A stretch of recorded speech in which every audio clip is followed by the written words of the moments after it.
Good morning बच्चों, मैं विशाल शर्मा आपका फिजिक्स टीचर। आज आपके लिए कौन सा टॉपिक लेकर आया हूँ बेटा? लेकर आया हूँ Maxwell speed distribution curve. Maxwell speed distribution curve में क्या पढ़ने वाले हैं, उसको पढ़ने से पहले एक चीज हम डिस्कस करते हैं बेटा। मान लो बेटा कोई कंटेनर है, कंटेनर में क्या भरी हुई है?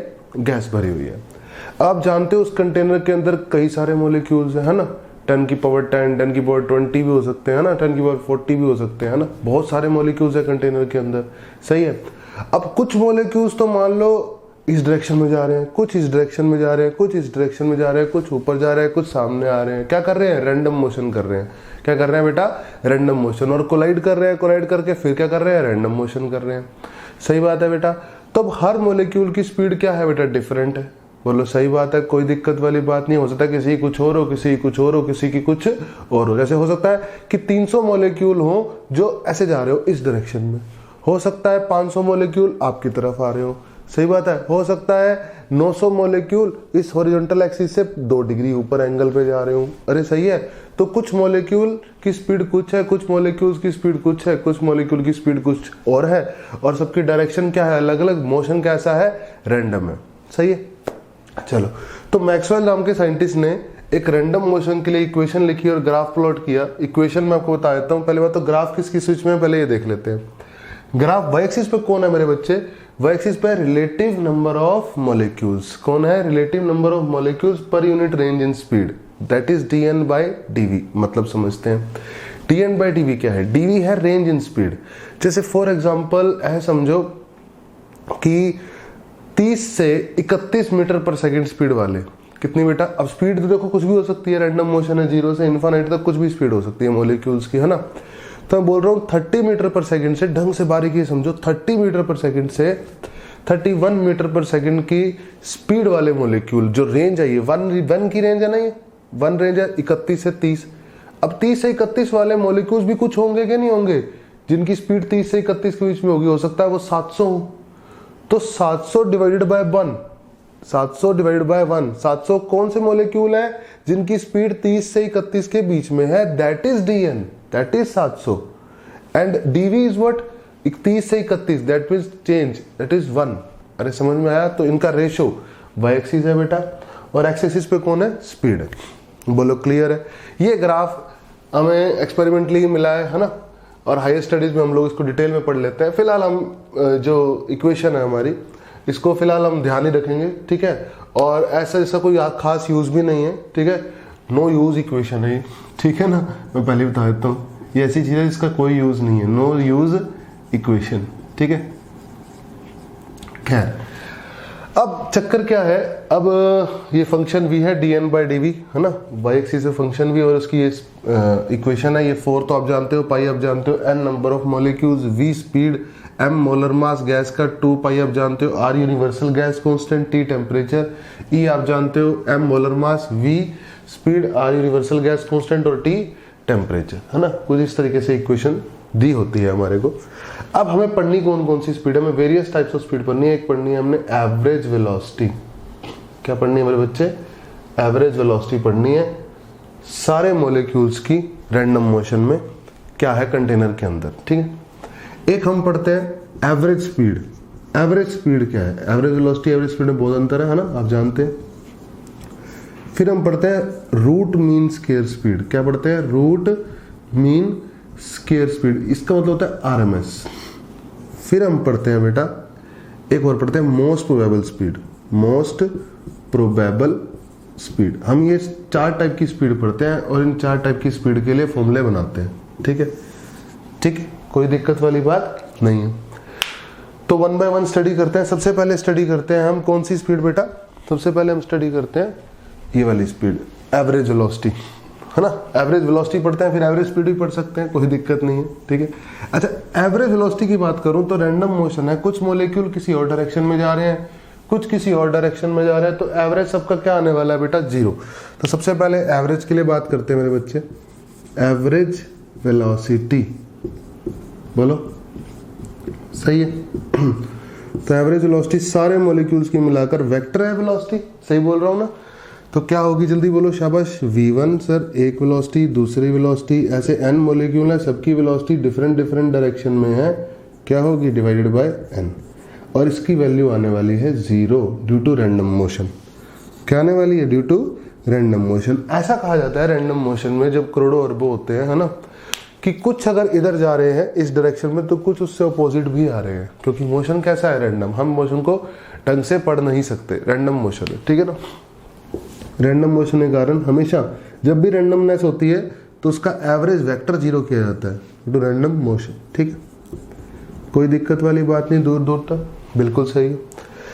ये तो हुई एवरेज वेलोसिटी। क्या हुई बेटा? Average velocity. अब पढ़ते हैं एवरेज स्पीड। क्या पढ़ते हैं?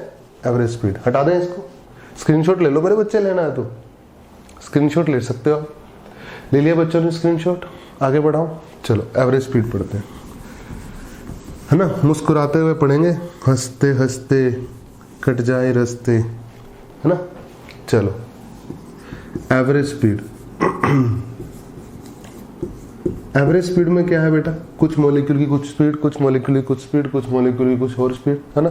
तो क्या करेंगे? एवरेज स्पीड की अगर मैं बात करूं, सबका मैग्नीट्यूड लिखेंगे v1 plus v2 up to vn, और इसको किससे डिवाइड कर देंगे बेटा? n से डिवाइड कर देंगे। कोई दिक्कत वाली बात नहीं है ना। बेसिकली आप कर क्या रहे हो? v, है ना। जैसे ऐसे समझो, आप देसी भाषा में समझाता हूं आपको मैं, 20 मॉलिक्यूल की 30 की स्पीड है ना। 20 मॉलिक्यूल की स्पीड है 30, ये मॉलिक्यूल्स हैं, ये स्पीड लिख रहा हूं, ढंग से समझना। और मान लो 40 मॉलिक्यूल की स्पीड है 10, है ना। और मान लो 5 मॉलिक्यूल की स्पीड है 50। तो इसके एवरेज निकालना है, क्या करोगे? सबका प्रोडक्ट करते हो और एडिशन करते हो और डिवाइड में नंबर से क्या करते हो? डिवाइड। एवरेज निकालने के लिए ऐसे ही तो करते हैं, मीन या एवरेज निकालने के लिए। बोलो सही बात है। तो वही काम यहाँ पर करेंगे कि हम क्या कर रहे हैं, वहां पर क्या कर रहे थे? प्रोडक्ट कर रहे थे। किस किस का? v का और dn का। v कौन से हैं? v स्पीड है, और dn जितने नंबर ऑफ मॉलिक्यूल के पास वो स्पीड है। v और dn जितने नंबर ऑफ मॉलिक्यूल्स के पास ये v स्पीड है। ऐसे ही कुछ और स्पीड v वेरिएबल कुछ और नंबर ऑफ मॉलिक्यूल के पास होगी। ऐसे ही कुछ और स्पीड v वेरिएबल कुछ और नंबर ऑफ मॉलिक्यूल्स के पास होगी। सबका एडिशन करेंगे यानी इंटीग्रेशन करेंगे अपॉन टोटल dn से नंबर ऑफ मॉलिक्यूल से डिवाइड कराएंगे। ये क्या आएगी? एवरेज स्पीड आएगी। आएगी कि नहीं आएगी बेटा? बोलो यस और नो।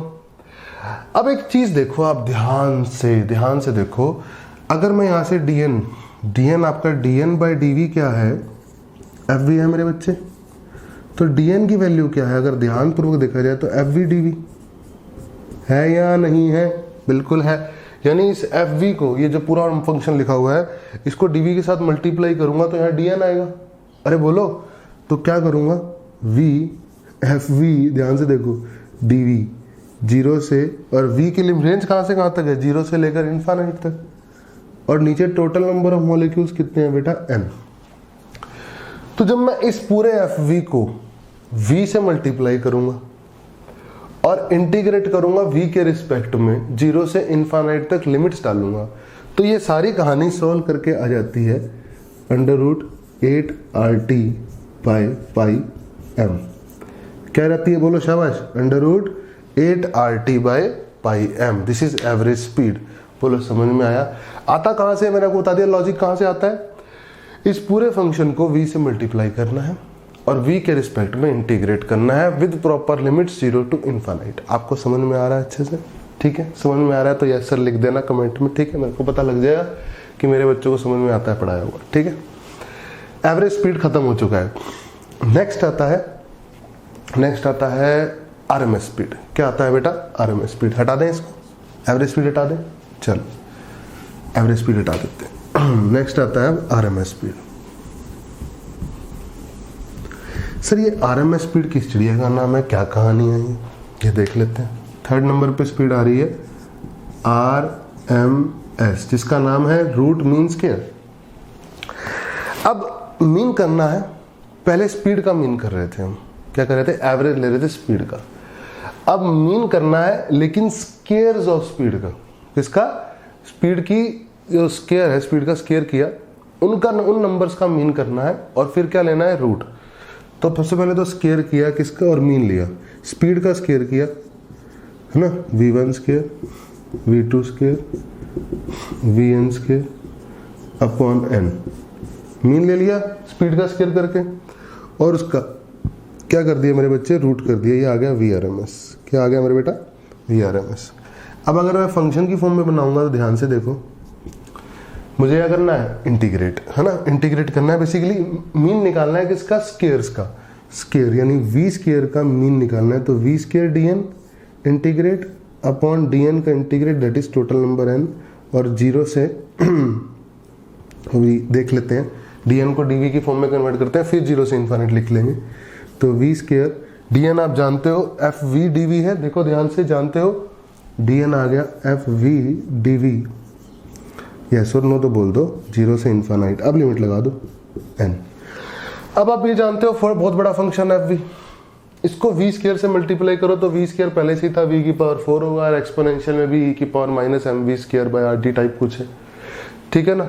इसको जब v के रिस्पेक्ट में इंटीग्रेट करेंगे 0 से इन्फिनिट के लिए, इसको जब v के रिस्पेक्ट में इंटीग्रेट करेंगे 0 से इन्फिनिट के लिए, तो वैल्यू सॉल्व करके क्या आने वाली है बेटा, √3rt/m, अंडर रूट, शाबाश शाबाश बोलो, 3rt/m। बोलो क्लियर है, एकदम क्लियर है सर, बोलो यस और नो। आरएमएस स्पीड भी क्लियर है हमारे को, डन, आरएमएस स्पीड डन हो गई। नेक्स्ट आती है मोस्ट प्रोबेबल स्पीड। क्या आती है मेरे बच्चे, मोस्ट प्रोबेबल। मोस्ट प्रोबेबल पढ़ाएं, चलो मोस्ट प्रोबेबल पढ़ते हैं, हेडिंग डालेंगे मोस्ट प्रोबेबल स्पीड। नाम से समझ में आ रहा है, मोस्ट प्रोबेबल मतलब सबसे ज्यादा पाई जाने वाली, सबसे ज्यादा पाई जाने वाली, मोस्ट प्रोबेबल, जिसकी प्रोबेबिलिटी, जिस स्पीड की होने की प्रोबेबिलिटी ज्यादा है, मोस्ट प्रोबेबल स्पीड। सही है, सबसे ज्यादा होने की प्रोबेबिलिटी आपको दिखाई दे रहा है इसकी है, अरे बोलो।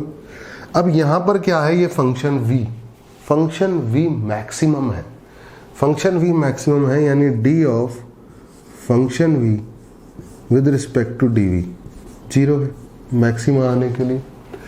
फंक्शन v अपने आप में dn/dv है, जब मैं पुट करूंगा तो n का डिफरेंशिएट तो पहले से ही हो रखा है फंक्शन v के अंदर ही, मतलब फंक्शन v बोला ही n का डेरिवेटिव जाता है, n के डेरिवेटिव को with respect to v function v बोला जाता है। और एक बार और डेरिवेटिव लेना है, यानी मैं करूंगा d2n/dv² को 0 पुट करूंगा। बोलो सही है, बोलो सही है, क्लियर है, एकदम एकदम क्लियर है, बिल्कुल क्लियर है।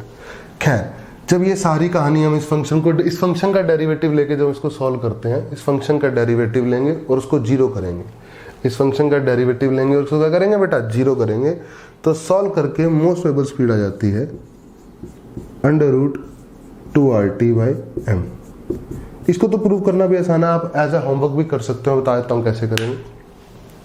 4πn m2πrt की पावर 3/2, ये सब कांस्टेंट है, इसको हटा देना। v स्क्वायर e की पावर माइनस mv²/2rt को डिफरेंशिएट करना, कैसे, प्रोडक्ट रूल लगा के। सबसे पहले v स्क्वायर को डिफरेंशिएट करना तो 2v लिखना और इस फंक्शन को एज इट इज लिख देना, प्लस फिर v स्क्वायर को एज इट इज लिख देना। इस फंक्शन को डिफरेंशिएट करोगे तो क्या करोगे आप, जो ये सारा फंक्शन है क्या आ जाएगा, जो कांस्टेंट लिखा है बाहर आ जाएगा। जब आप इक्वल टू 0 करोगे, जब आप इक्वल टू सर 0 करोगे तो आप पाओगे v इक्वल टू √2rt/m, आपके पास वैल्यू आ जाएगी। कोई बड़ी बात नहीं है, कोई प्रूव करने का कोई खास यूज नहीं, इसलिए मैं करा भी नहीं रहा, बता दिया कैसे आएगा। बोलो क्लियर है। अब जरा कंपैरिजन कर लेते हैं, कंपैरिजन भी बहुत इंपॉर्टेंट है सर, है ना। मोस्ट प्रोबेबल सबसे ज्यादा रिलेटिव नंबर ऑफ मॉलिक्यूल्स के पास पाई जाने वाली स्पीड, ठीक है। अब कंपैरिजन कर लेते हैं जरा। जब हम कंपैरिजन करने निकलते हैं ना, तो हम सबसे पहले देखते हैं कि एवरेज कितनी है। एवरेज है √8/π rt/m, ठीक है। मोस्ट प्रोबेबल कितनी है, √2rt/m। आपको साफ दिखाई दे रहा है 8/π 2 से बड़ा नंबर है ना। और RMS √3rt/m, और आपको ये भी दिखाई दे रहा है कि 8/π 3 से छोटा नंबर, तो सबसे छोटी स्पीड पाई जाने वाली होगी मोस्ट प्रोबेबल, ये पाई जाएगी सबसे छोटी स्पीड मोस्ट प्रोबेबल। उसके बाद इसके बाद कौन है, एवरेज पाई जाएगी, यानी एवरेज फिर भी कम नंबर ऑफ मॉलिक्यूल्स के पास होती है, ठीक है। और एवरेज से और कम होती है कौन? एवरेज से और कम होती है आरएमएस। आरएमएस और कम नंबर ऑफ मॉलिक्यूल्स के पास होती है। स्पीड तो ज़्यादा होती है आरएमएस, लेकिन रिलेटिव नंबर ऑफ मॉलिक्यूल्स के पास कम होती है। ठीक है ना, समझ में आ रही है मेरी बात? तो इस तरीके से ग्राफ पाया जाएगा। बोलो क्लियर है? आपसे एक छोटी सी चीज़ और पूछी जा सकती है, मैं आपको वो भी क्लियर कर देता हूँ। ये जो ग्राफ बनाया गया ये एक फिक्स टेम्परेचर पर बनाया गया। अगर टेम्परेचर बदल जाए, फंक्शन भी लिख दें इसको हम, यहाँ dN/dV लिखें, तो दो अलग अलग टेम्परेचर के लिए ग्राफ बनाता हूँ मैं बेटा। एक ग्राफ ये गिवन है आपको, एक ग्राफ ये गिवन है। ये दो फंक्शन है, 1 ये 2। आपसे पूछा गया ये T1 टेम्परेचर ज़्यादा है या T2 ज़्यादा है, ये आपसे पूछा गया। तो आप कैसे हैंडल करेंगे इस क्वेश्चन को, आप मुझे बताइए कैसे करेंगे आप। मैं बताता हूँ क्या करो। आप मैक्सिमम वाला देखो, मैक्सिमम वाला देख के आपको पता है मोस्ट वेबल 1, ये मोस्ट वेबल 2 है। देख के मुझे बताओ मोस्ट वेबल स्पीड किसकी ज़्यादा है, 1 की या 2 की? मोस्ट वेबल स्पीड किसकी ज़्यादा है? 2 की, क्योंकि उधर है। मोस्ट वेबल स्पीड 2 की ज़्यादा है। मोस्ट वेबल स्पीड 2 की ज़्यादा है। तो most probable speed directly proportional to root temperature. तो जिसकी मोस्ट वेबल स्पीड ज़्यादा है उसका टेम्परेचर भी ज़्यादा है। समझ में आ रहा है? T2 बड़ा है। समझ में आ रहा है? T2 बड़ा। बोलो समझ में आया? क्लियर है? तो इस टाइप की वैरायटी आपको मिल सकती है मैक्सवेल स्पीड डिस्ट्रीब्यूशन कर्व पे। होप करता हूँ मेरे प्यारे प्यारे बच्चों को अच्छे समझ में आया होगा। अगर अच्छे समझ में आया, वीडियो अच्छी लगी तो बेटा लाइक कर देना, शेयर कर देना अपने दोस्तों को, ताकि वो भी अच्छी से अच्छी बातें जल्दी से जल्दी सीखें। ठीक है? और नेक्स्ट वीडियो में मैं आपको पढ़ाऊंगा प्रेशर वेरिएशन विद हाइट। क्या पढ़ाऊंगा? Pressure variation with height in atmosphere. ठीक है? तब तक के लिए take care, good bye, love you all बच्चों।